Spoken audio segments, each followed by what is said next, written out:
Top 10 teachings of Brachot, Daf 63, Samach Gimel. Number one, why they didn't answer Amen in the Beit HaMikdash. Number two, why when they instituted saying the name of God when they greeted each other, do we learn that out from the wisdom of mothers? Number three, Eis Lasos LaHashem Efer Sarosecha, the concept of a Aver Lishma, sinning for the sake of heaven.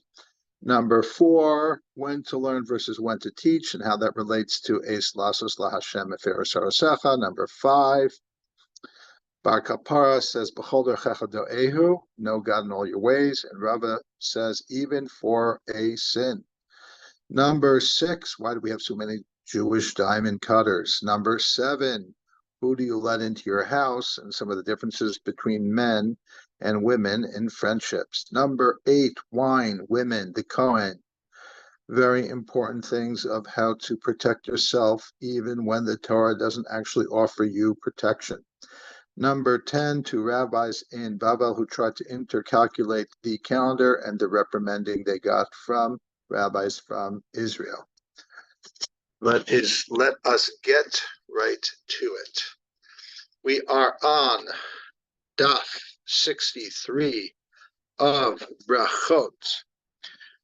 The Mishnah on 54 said the following thing.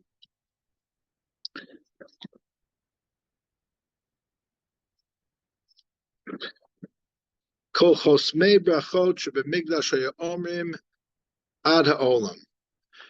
In the first temple period, when they would conclude a blessing, the Shmon Esrei, the equivalent of the Shmon Esrei, the 18 blessings, they would say towards the end of the blessing, until the world, Mishakilklu hatzidukim ba'amru ein olam ela echad, when the tzedukim, which is translated as the Sadducees, and it is probably a inaccurate translation, and we're going to be talking about that.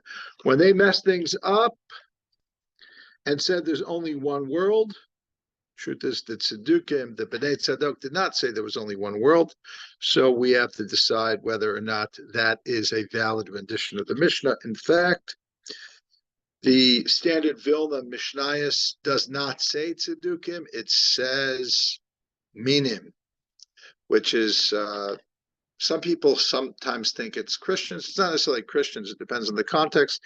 It means heretics, minim apikorsim, two types of heretics. People who weren't believing in the oral tradition. It's not Tzedukim. It's probably not the correct girsa, the Tzedukim, but it still exists in other girsaot. Perhaps you could say that the two types of Tzedukim. There's the Tzedukim of the Bnei Tzadok, and that is not who the Mishnah is particularly referring to.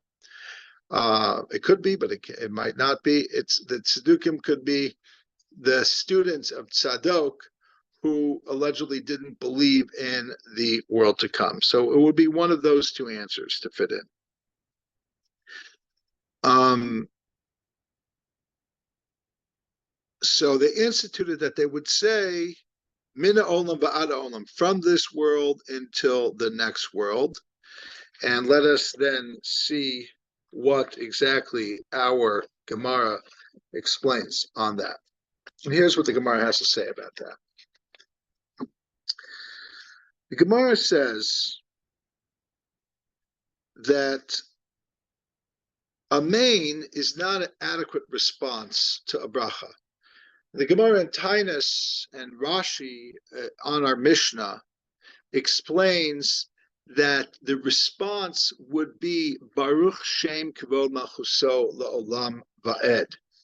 But before the response, if you take a siddur and you look at the siddur, and Rashi gives the example of Chonen Hadas, which is the fourth blessing of the Amidah, which makes sense that he would use that because it's the first one after the first three. So he kept away from the first three. Perhaps they didn't have this same conclusion.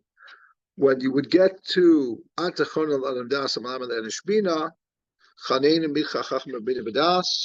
God grant us this type of understanding and knowledge and so on. So it would say, the person would say the following thing.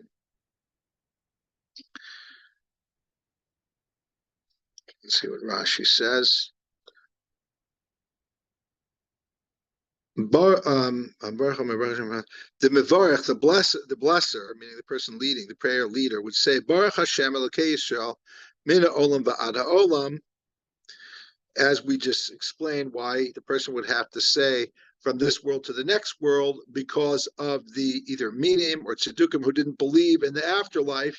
So then in the second temple period, we'd mentioned from this world to the next world to make it clear that there are two worlds. And there's a whole discussion of what was the difference between the first temple period and the second temple period. Why didn't they have the same issues and so on? So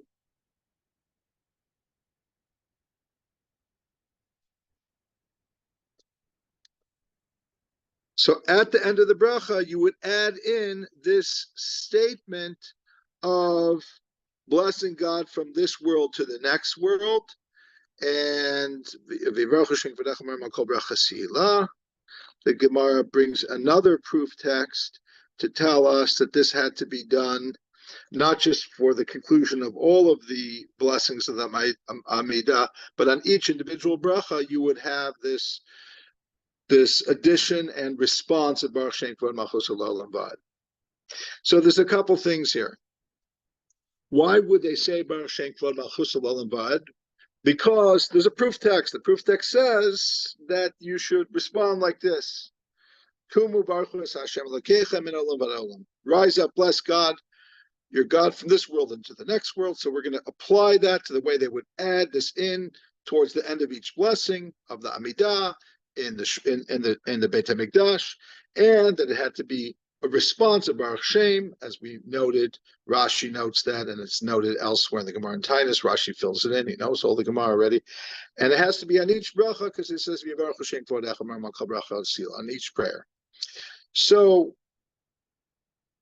why could we say, how were we even allowed to say, Baruch Shem Kvod Malchus Olam Vad? We know it was a secret that God taught Moses that the angels had, but it was almost like, for lack of a better word, stolen from the angels. So that's why we say it in Shul after the Shema, quietly, to not make the angels jealous.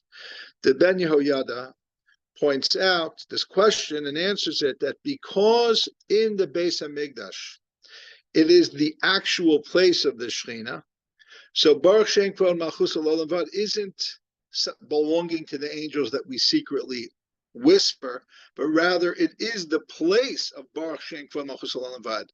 If you actually look in we say it every day in the Uval Tzion, which is taken from the Targum that translates V'ata Kadosh Yoshev Kilos Yisrael B'kar Zal Zev Amar Kadosh Kadosh Kadosh Hashem Tzvaot Melech Halarz Kvodo Mekalman Dei Midei V'Amrin Kadosh B'Shmei Meroma Ilah Beis Shchinte Kadosh Al Ara Oved Gvorte Kadosh Al Olam Olmei Olmaya.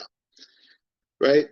What is it saying in the Kedusha? It says that there's a sanctity in the heaven and the higher realm, and Shmei Meroma Ilah, which is the house of the Shekhinah, and on the land, and this world and the next world.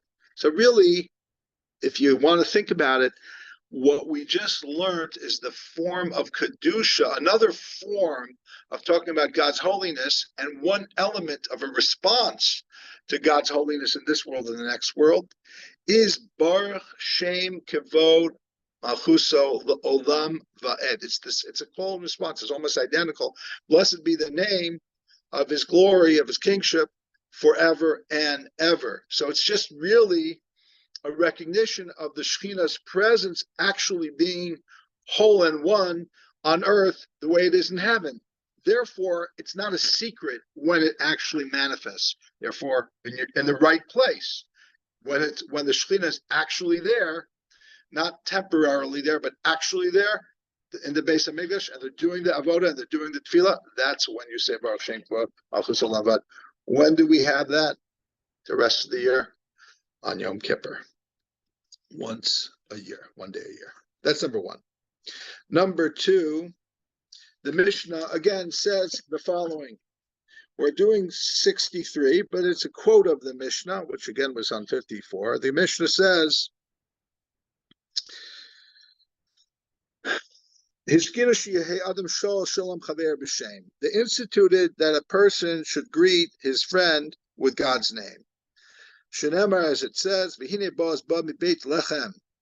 behold, Boaz, who was the redeemer ultimately of Ruth, the Moabite, was coming from the town of Bet Lechem, and he greeted his workers who were in the field, and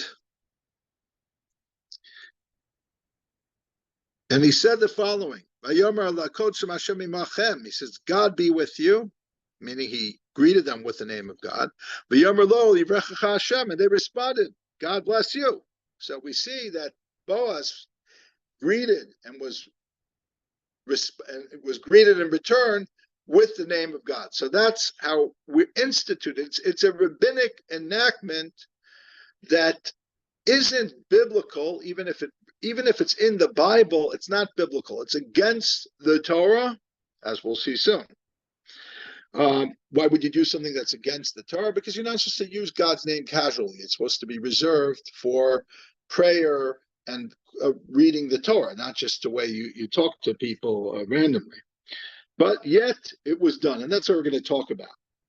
And also it says, Hashem imcha gibor hachayil, a verse in which the angel greets Gideon and says, God is with you, strong man. Now, Gideon was a strong man, and he led a group of hardy little rebels and rebel rousers who were then going to become the spearhead of a rebellion against the nations who didn't accept Israel and oppressed us. But before that was to happen, Gideon was going to be greeted by this angel and empowered and told by the angel that he was going to be a savior of the Jewish people. And you could look up that section in the Torah. It's a beautiful section of the Navi, and it's in the book of Judges, the 6th chapter of the book of Judges. But again, we see the greeting of somebody, Gideon, being greeted by God. God is with you. And one more verse for now. V'omer, the verse says, Al tavoz ki zikna imach. Don't be embarrassed because your mother is old. Which means that you might say, maybe Boaz is an ignoramus. He doesn't know what he's doing. He's using God's name in vain. He shouldn't do it. No, many times Boaz, like many Jewish women, he happened to be a man, but better he should have been a woman to fit in with this verse. Many Jewish women have customs. We don't know where they come from, but don't shame them by saying they're old, they're just weibisch, zachen, they're womanly things. They don't know what they're doing. No, on the contrary, they have a Masorah, they have a tradition. And then the Gemara will bring another proof to wrap it all together, which we're going to leave for number 3. But let's make some sense of the Mishnah. That's what the Gemara sets out to do, and it says the following. Why are all these verses needed? So the answer is because maybe Boaz acted alone.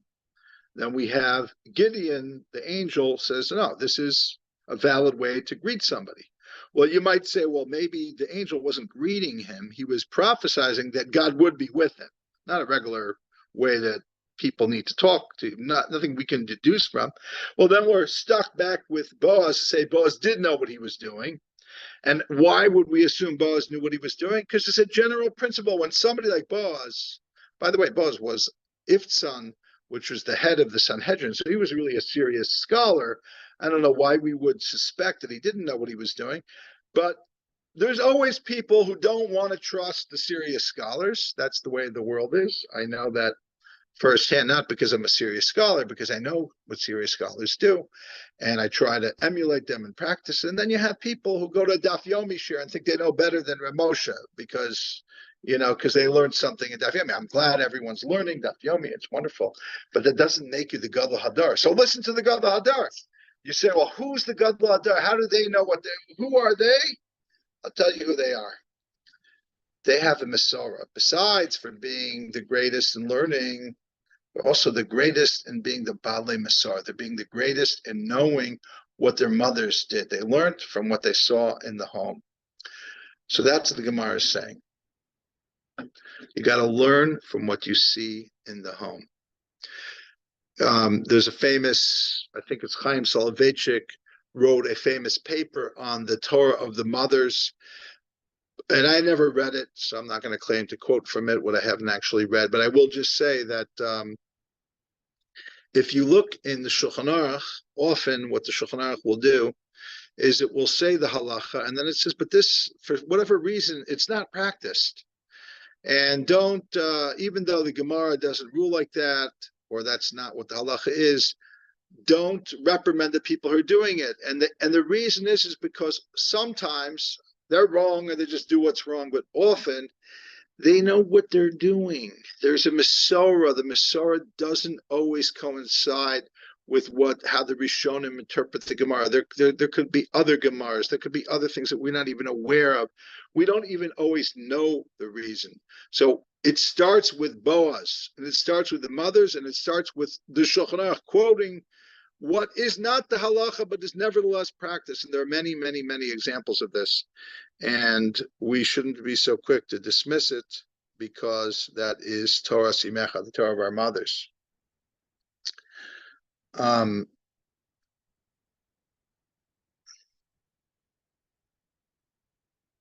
Which is really leading to number 3. What's number 3? Number 3 is, how could it be that you have something that violates the halacha? In this case, how could you have Boaz doing something that seemed to violate the halacha of using God's name in vain? And the answer is, Eis lasos laHashem hefer torasecha. It's a time to act for God. They have nullified your law. The Gemara has 2 different ways of reading this, and one of the ways of reading it is like this. It's a time to do for God.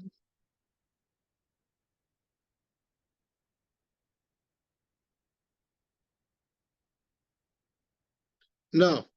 Hafer torasecha.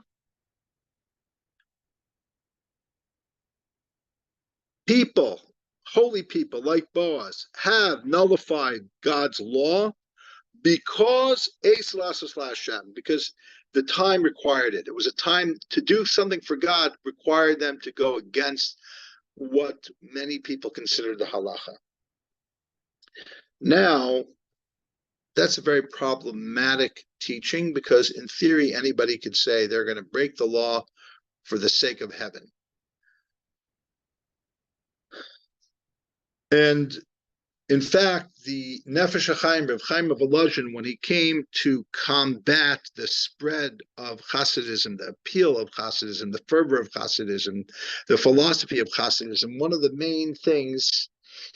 main weapons he took in his hand is to explain that this verse and its interpretation and the Talmud is to be narrowly understood in the most very specific thing. He basically said it happened once in history that there was somebody named Elio, and he was at Har HaKarmel, and he had to break a law for one time to save the Jewish people and be makriv karbanot outside of the sacred area on a bama, and that was a once in a historic moment, and that's really pretty much the one and only time, other than a couple of exceptions here that the Gemara will describe. A couple other Gemaras, the Gemara that says when they finally decided to write down the oral Torah, that was because it was Eis lasos laHashem hefer torasecha, even though there's a prohibition against writing it down. They had no alternative. Okay, there's a few exceptions, but there's so few and far in between that it's really irrelevant for anyone to talk about and think that it's something we can do in our own lives. Came the Mei HaShiloach. The Mei HaShiloach is a very dangerous book because it's mostly misunderstood and understood by people who don't really know the full Mei HaShiloach. The only way to really know the Mei HaShiloach is to see it as a commentary on Talmudic texts and a reconciliation of not just Kabbalah and Hasidus,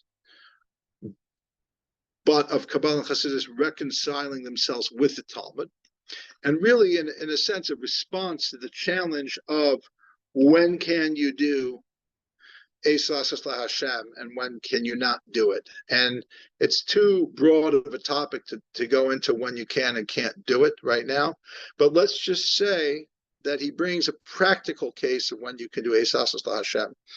And that is the Zman Tefillah. He says the Rebbe of our generation, the Yidda Kadosh, and Simcha Banim Pshischa, they understood that the time requires that davening is more important to daven with kavana, even if it goes outside of the Zman Tefillah, than to make the Zman Tefillah without kavana. So that's the big reveal of what Hasidus did in terms of Eis Lasos LaHashem Efer Torah Secha, to violate some halacha in the Shulchan Aruch for the sake of revitalizing Judaism. He doesn't really give that many other examples in terms of what Hasidism actually does about this Eis Lasos Hashem. He reads many biblical verses and explains them in that way, and also understands a halachic philosophy that incorporates change within it, like the very idea of pikuach nefesh, docha, Shabbos, and other mitzvahs. For the most part, the value of saving a life, or potential loss of a life, pushes away all of the mitzvahs, with the three exceptions to the mitzvahs, Gilei Arayis, Shvichas Dam, and Avodah Zarah. They're all pushed away because of sakanas pikuach nefesh, because of the value of life. That is an example of one of many examples of Eis Lasos LaHashem Efer Torah Secha. It's a value system within the Torah, but that's a little bit of it. The bottom line is that there are many innovations today. For example, we have the Beis Yaakov school system and many other similar girls' school systems. And the rabbis, they didn't really know what to do. How can they teach Torah to women when it wasn't so simple that they felt permitted to do it? Other modern Orthodox schools, that's Rabbi Soloveitchik, who started teaching women Talmud first in Maimonides and then in Stern College. So you could say, and the Chabad movement of opening up the Chabad houses, that was appealing to many people, a majority of people early on, who would potentially drive to shul, maybe even drive back. There were heterim of how you could go about doing all of these things. The Lubavitcher Rebbe asked people to talk to Rabbi Dvorkin, the Rav in Chabad, of how to go about it, and there was a lot of thought put in. I'm not going to get into the details about inviting them before Shabbos, and then once they were there, even though there was a good chance they'd ride back, you'd offer them to stay over, and if they wanted to stay over, they could, so they didn't have to drive back, and so on. But the bottom line is that there was an Eis Lasos LaHashem. These were times, they're desperate times, called for desperate measures, and that's why a lot of people didn't agree with that system. Wouldn't open up Chabad houses or Young Israels in places that didn't have an Orthodox community, where they knew many people would drive to shul. Okay, again, Eis Lasos LaHashem Efer Torah Secha, how you interpret it, it's how narrowly you interpret it, how broad you interpret it, could mean the world, because you could use it as an excuse to abrogate every mitzvah and say, oh, now calls for a time that we don't need to do any mitzvah. And that would obviously, in my opinion, be a big mistake. So that is number 3, Eis Lasos LaHashem Efer Torah Secha. And that's going to inform number 4 and 5. Number 4 is Hillel and Bar Kapara talk about how to learn versus how to teach.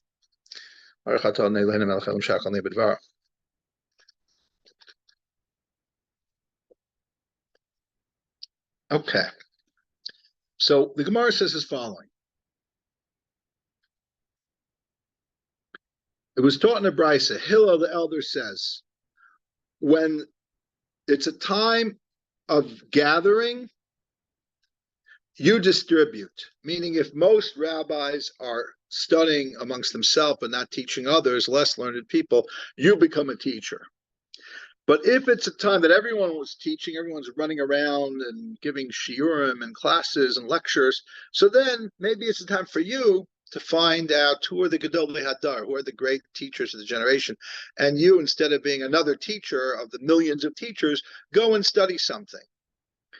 And if you see that a generation in which the Torah is dear, then that's a good time to teach because they're going to listen to you. It's going to take root. And he brings a proof text for that. The opposite is true. If you see a generation that doesn't really care for Torah, then you gather your own wisdom. As it says, it's a time to do for God.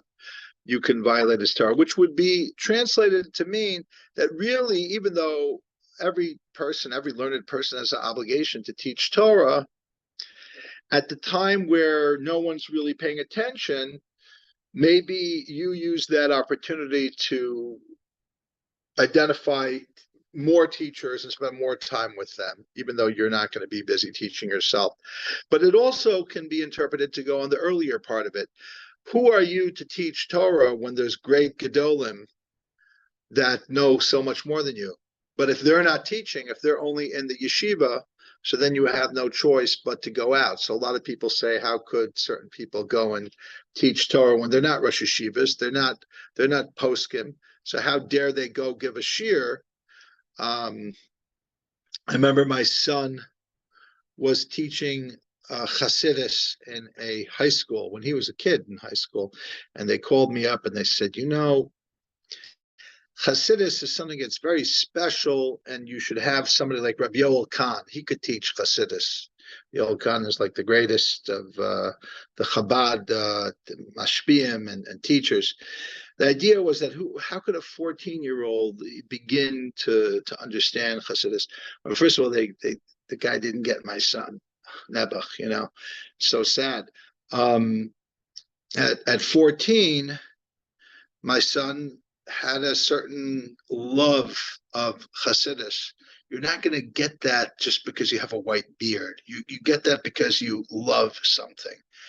And did he not understand it? He actually understood it. I know he understands it better now, and he'll understand it better when he's 50 and 60 and so on, God willing. But the point is that in that place, if no one else is really teaching that, it's okay to teach. It's okay to teach. Now you say, how could you teach? There's Rabbi Yoel Khan. Well, Rabbi Yoel Khan isn't going to that school. So therefore, it's okay. A 14-year-old could give a shir in Chassidus. It's okay. That's Esa Lasas Hashem. If that's what the time calls for, then it's okay. So the other thing, I just want to get a few things off my chest here, is that sometimes rabbis, and not just rabbis, people who are Yodea Sefer, I noticed that the people in the community who know a little bit how to learn, they almost never go to shiurim. If they do it very secretly. They never go to, I could be bringing in the Rosh Yeshiva of any yeshiva. They're not coming, these guys, not the other rabbanim of the town, not the big learners in the town. I don't want to say anything. It's a yeshus, it's ego, it's egotistical because they don't want to sit with balabatim. I'll sit with any balabas. I'll go to any shir. If there's a gadol hadar coming and giving a shir, or a great Rosh Yeshiva, and I have time, and I'm gonna go. I'm not gonna let my ego get in the way of who else is gonna be there in the audience. And that's also another thing. Even if it's below you, because you're going to be sitting with regular balabatim, get out of your own way. If you want to do Hashem's will, have opportunities to be mevatel yourself, to sit with other regular people that are not as great as you, but to learn from somebody who's greater than you. So that's another thing I wanted to add to that as well. That's number 4. Number 5 is Bar Kapara, who says the following thing.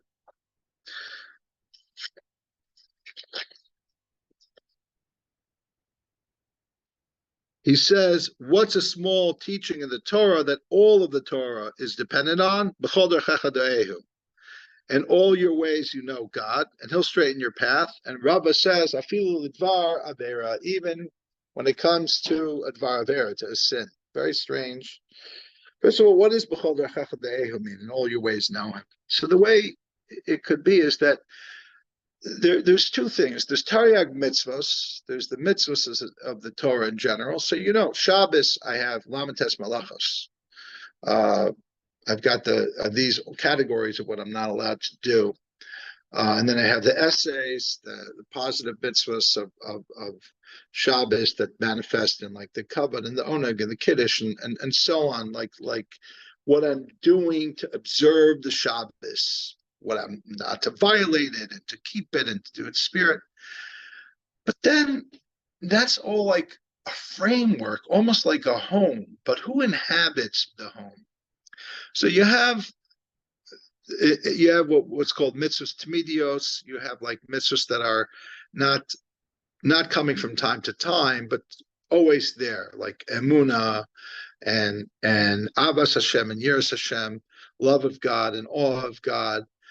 And Avos Yisrael, you have in the category of Avos Yisrael, you have the same two things. You have all of the mitzvahs that you're required to do, how you don't steal and you don't cheat and you don't lie and you don't bear false witness and you're not jealous. But there's also the inner world of Avos Yisrael, of loving somebody, that all of the mitzvahs are the framework for that. But then there's like the soul of the mitzvah. So in that sense, knowing God in all your ways, is saying your whole life, all your life experience, your highs and your lows, your successes and your failures, your beautiful sunsets and experiences like that, they need to be incorporated in knowledge of God. When you study science, how does that reflect in your understanding of that? My Rabba Masecha Hashem Kulam B'Chachma Asisa, that God made a world that's full of his wisdom because we can understand the world. That's what science is. God gave us a world that we can understand. So in everything, Parnasa, we make a livelihood.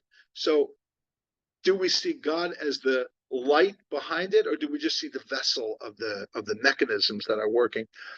And it's a much more rich way of appreciating the things that we've been given in life, the beautiful things we've been given in life. The question is, okay, that's great, good. You can learn the Rambam talks about this as well, but what does it have to do afilu l'dvar aver, even for a sin? So there's two meanings. One is you could look up a parallel Gemara to this, and the Gemara there is talking about, I'm trying to remember where that Gemara is. See, I forget to write down these other Gemaras, and then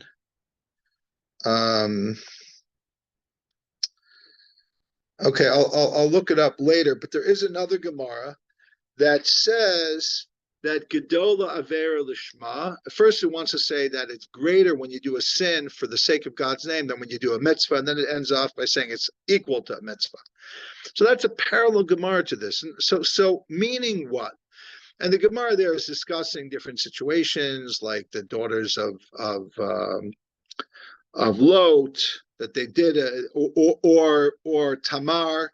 Tamar was on the face value, she was mizana with Yehuda. She had a illicit sexual relationship with her father-in-law Yehuda. But on the inner level, it was lishma. It was for the sake of heaven. It was for the sake of heaven, and we see it in the outcome. We see it in the outcome because from her came King David. From her came great things. So that's Avera Lishma. That's a sin for the sake of heaven. And what does it have? So that's one. B'chol dechachadehu means that it's a broader category than just a mitzvah versus an avera. A straightforward understanding is either it's a mitzvah or it's an avera. You can do it or you don't do it. B'chol dechachadehu is it reminds me of a story of the Baal Shem Tov when he was told, because he blessed somebody with children that heaven had decreed would be childless, that he forfeited his portion of the world to come, because he had no right to give that person that blessing. He forced God's hand against God's will to make this person have a child.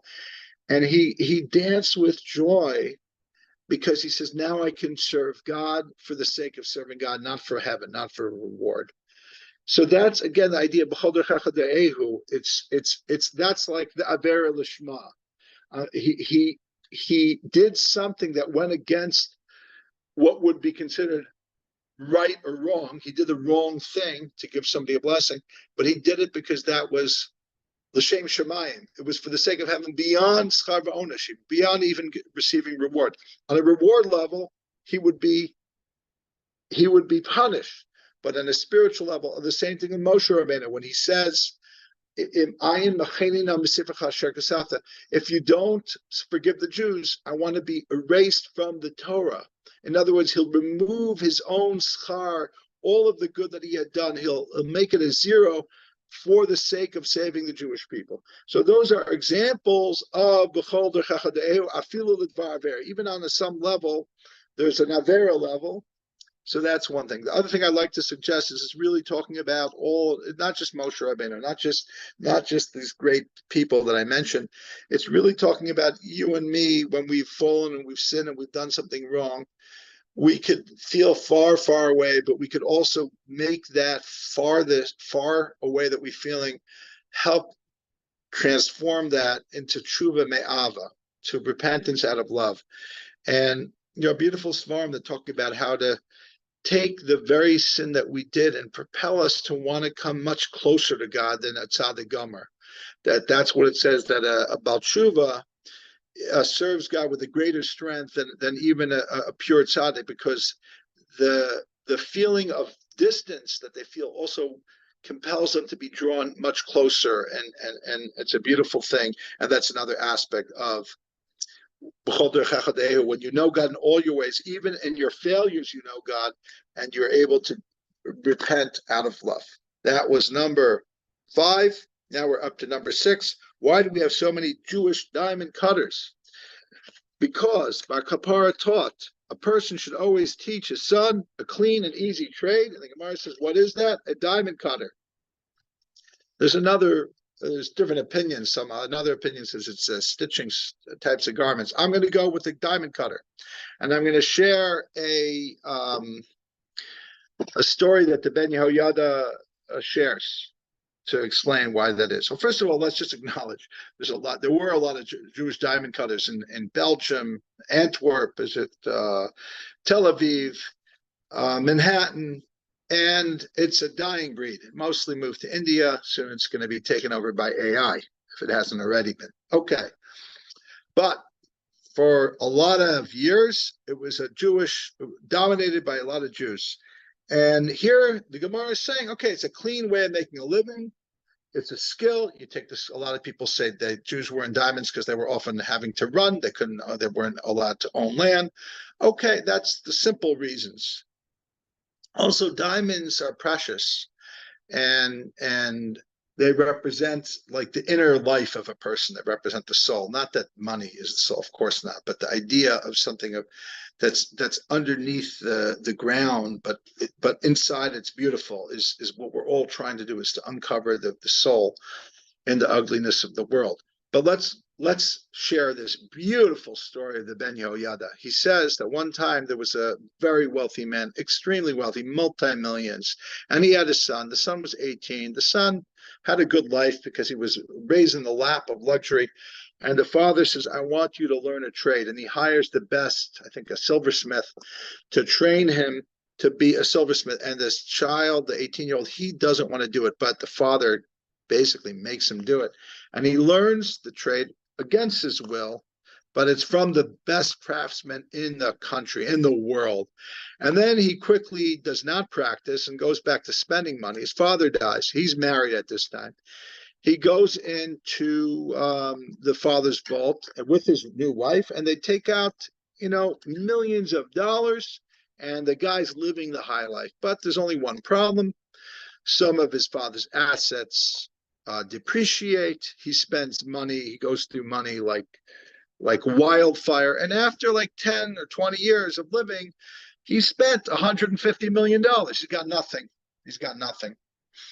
So he doesn't know what to do. He's going to be homeless. He's going to have no food for the table. And he says, you know what? I have one thing I still have. He takes out the equipment that he was left from his father in the silversmith thing, and he opens up a little silversmith shop. And guess what? He's super talented because he he learned from the best guy ever, and he makes a living and he's able to pay his bills.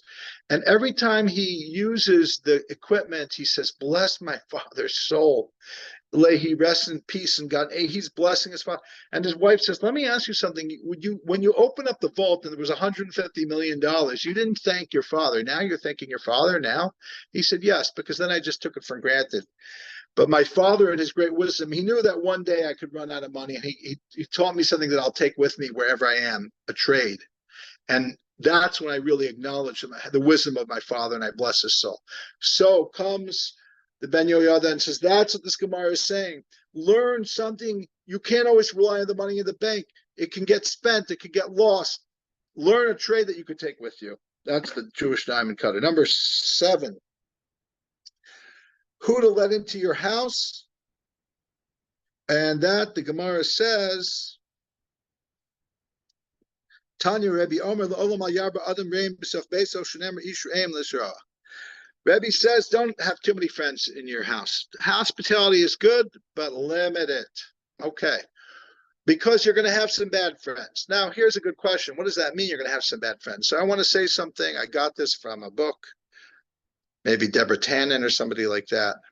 And she says the following thing about women. She says, close women friendships amongst other women have to be limited, because she says that the nature of being a good friend for women friends is that they tell each other secrets. So if, let's say, you have 100 really close friends and you're telling 100 people your secrets, guess what?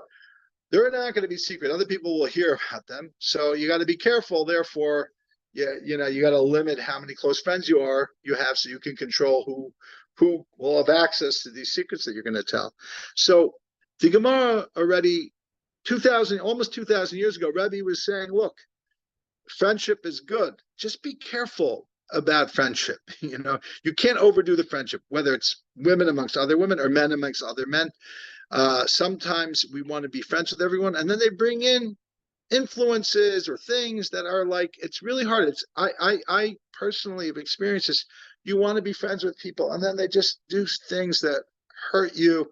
They don't necessarily mean to hurt you. They're just doing things for themselves that inadvertently hurt you. So you got to be careful. Like, you can't have the whole world as your friend, even if you want to, because especially if you let them literally into your home, you have to be careful. So that's number 7. Number 8 is wine, women, and the Kohen. The Gemara says the following. Why does it say, again, Rebbe, the chapter of the Nazir is the man who, or woman, but the man who swears off wine and defilement to a corpse, and doesn't cut his hair during that period. Why is that juxtaposed to the story of the Sota? The Sota is the woman whose husband suspects her of committing adultery, warns her not to seclude herself with a certain man, and she doesn't listen. She does seclude herself with a certain man. We don't know what happened. There are witnesses who know that she defied her husband's wishes. So the Torah talks about a ritual that was done in the temple to ascertain her innocence or her guilt. And the Gemara says, because the reason why we juxtapose these two things is somebody who would watch the Sota in her state of defilement would forswear or separate himself from wine. Okay. Now, the Ishbitzer in the Meir Shalach points out a very important yesod here, big foundation. The foundation is as follows: that the Torah, we understand there's a lot of helpful things in the Torah about how to be a mensch, how to be a good person, how to watch your health, how to watch your friendships. It's just like we're learning about now. How to be respectful, how to have an inner life, a rich inner life, how to make a living even, like we just talked about all these things. But it's not enough. A lot of people make a big mistake and think that being a frum Jew automatically will make your relationship successful, your health good, and your money come in and your investments save. It doesn't work like that. It doesn't even work that by and large trying to keep the Torah that you'll be a good person and not stray in your personal life and your business life. Why is that? Why isn't it automatic? The answer is that we each have a weak link in our personality. We have our own unique desires, Yetzer Haras. And the Torah covers a lot of the bases, but not all the bases. You can't cover all the bases because it would be too restrictive. If it restricted everything to keep everyone safe from the wrong part of themselves, we couldn't do anything at all. So therefore, the Torah has to leave certain things. Like it allows people to drink. It's not like Islam that doesn't allow wine. It allows wine, but it recognizes that many times wine is so bad for a person. It'll ruin their life. The same thing with gambling. It doesn't say, oh, you can't gamble on Hanukkah, but it recognizes that gambling can be a huge problem, and so on and so forth. So here what happens is the Nazir, he sees a woman. What happened to this woman and to the man, for that matter, who got involved with her, is it started innocently as a glass of wine. But one thing led to another, and then it turned into a terrible thing. It destroyed a family, it destroyed these people's lives. So that person who realizes, wow, that could be very powerful, they have to go into AA of their time. The Nazir was the AA, the Alcoholics Anonymous of their time. They couldn't have anything to do with wine. So what that means, the Meshaloch says, is it's not enough that there are 613 mitzvahs. You have to know your weakness and you have to address it. And the Torah says that's what a neder and a nedava, what an oath and a vow, certain types of ways of saying that the person will not do this, will not eat that, because they know that the Torah isn't strong enough for their Yetzer Hara. They have to add an additional mitzvah. The only thing is, it's not a mitzvah. It is a mitzvah to keep your word when you make an oath, but it's not a regular mitzvah like the 613, because it's more like a guard gate. And that's why that's a way of understanding all of rabbinic enactments, and that's many of the things we're talking about in the Mishnah and the Gemara here, are rabbinic enactments above and beyond the biblical requirements, because they're there to protect the integrity of the Torah. You need, as the generations go forward, just like an individual person might have to make themselves a Nazir or forswear some other thing on themselves, a generation might have to do that. But there's a difference. That's why we say that we're protecting the Iker is the Torah. The primary thing is the Torah. That's what we're protecting. When we make a fence, we don't have to make a fence on top of the fence, that's a whole discussion. When is one fence a double? We don't make two fences. We make a fence, and that protects the Torah itself. And that's how the Ishbitzer explains the value of this Gemara in understanding the integrity of rabbinic Judaism and the difference between rabbinic Judaism, the rabbinic decrees above and beyond the Torah, versus the Torah itself. In this way, that's why there are mechanisms, just like there are mechanisms for a person to undo their vow, like Hatar Sadarm and Hafar Sadarm, respectively. For Hafar Sadarm is for a married woman. Hatar Sadarm is for everyone. So too, when the rabbis made a gzera, a later time, a greater Beis Din of a later time can evaluate whether that gzera should remain in place or not. Because the gzera is only meant to protect something. It's not there to always perpetually be there if it doesn't have to be there. Of course, we leave it in place if we never have a greater Beis Din that removes it, and that's another part of Torah. That is number 8. Number 9 is Kol HaMishtat of Shem Shamayim B'tzara. The Gemara says that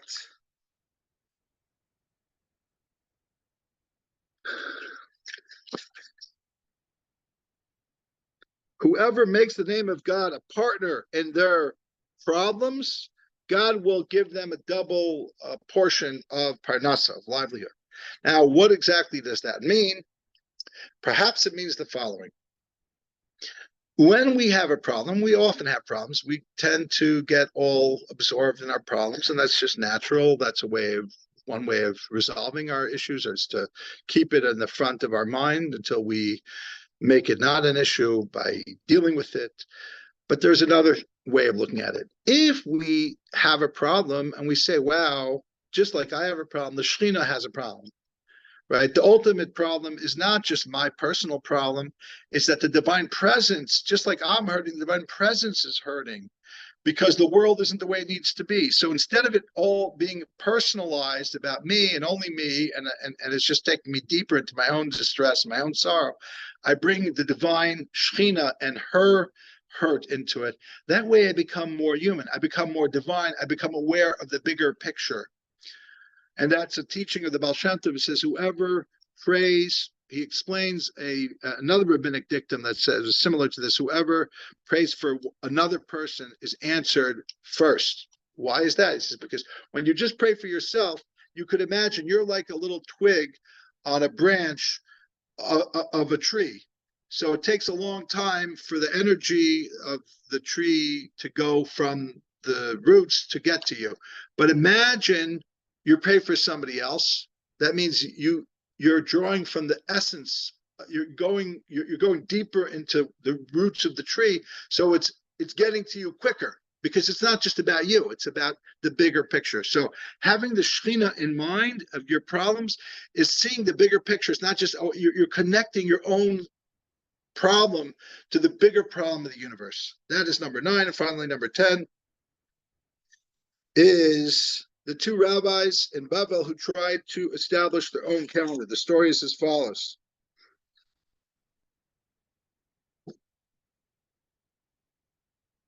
Hanina, who was the nephew of Rabbi Yoshua, he went down into the diaspora, and he was intercalculating years outside of Israel. It's not allowed. And the sages of Israel sent down 2 agents, 2 rabbis, to deal with him: Yosei ben Kippar and the grandson of Chaya ben Kvuta. Anyway, they came in, they said hello. He says, what are you guys doing here? I said, they didn't tell him the truth. They said, we're coming to learn Torah. And Hanina praised them and says, these are great. They're Gedolei Hadar. They're great of the generation from Israel, and their grandparents served in the Beis HaMikdash. And he, praised them and said nice things about them. Anyway, Rabbi Hanina was going on, got back to the subject matter of the lecture, and whatever he would say, they would disagree with him. If he would say something was pure, they would say it's impure. If Rabbi Hanina would say it was impure, they would say it's pure. The Gemara says, "What? I mean, could they really do this? Can they? You're not allowed to do that. If there's a rabbi that says something is impure, you can't just say it's okay." So the Gemara says that no, they wanted to let it be clear to the students of Rabbi Hanina that Rabbi Hanina is not to be trusted in anything he says. And finally, Hanina says, "What is it that you guys want?" And they told him what it is. They said, "It's you're making months in outside of Israel. You're not allowed to." And Rabbi Hanina defended himself by saying, "Well, Rabbi Akiva ben Yosef, he also at one point in time was not in Israel, and he also established months outside of Israel." They said, "You can't compare yourself to Rabbi Akiva because he left nobody like him. He was the greatest in all of the Jewish world, and he was one exception that was able to be Kovei Chadashim, establish months even outside of Israel." So 2 things. What is this about establishing months in Israel? And the second thing is, if it's really prohibited, why was there any exceptions, even for Rabbi Akiva? And the answer is, on a simple level, we say, Ki mitzion tetzei Torah. The Torah comes out of Zion. But on a deeper level, there's a connection between Eretz Yisrael. We say Mekadesh Yisrael b'Hazmanim. We say Israel means the people of Israel, but we say God sanctifies Israel, who sanctified time, which means that the place of the Jewish people is Eretz Yisrael, is Yerushalayim, and therefore, essentially, if we are being given the task to sanctify time, to make Rosh Chodesh, it should be done from the place of Eretz Yisrael.